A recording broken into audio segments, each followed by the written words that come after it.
ce dessin-là, comment on l'entretient au fil des années? Parce que je le dis, vous êtes romancière, traductrice, professeure, vous avez à peu près 43 chapeaux d'ailleurs. C'est assez extraordinaire aussi comme CV. Comment on entretient cette passion-là et ce goût du dessin aussi? Ben, en fait, pour être honnête, je l'ai mis de côté pendant de nombreuses années. Ce qui a ramené mon intérêt pour le dessin, qui était présent dès l'enfance, ça a été, je pense, celui de mes filles, qui dessinent beaucoup, beaucoup, puis honnêtement, sont meilleures que moi.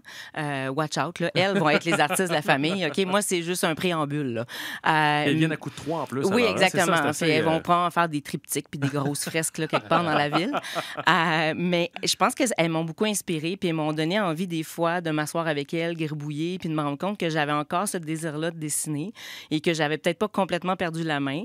Mais je vais aussi vous faire un aveu. Il y a quelque chose qui est arrivé dans ma vie de merveilleux, c'est la tablette graphique. Ah oui, OK. Ah oui, parce que Qu'est-ce là... que ça a changé? Oui. Ben, c'est que quand on se trompe, là, on n'est pas obligé de chiffonner le papier pour recommencer tout du début. On peut faire rewind.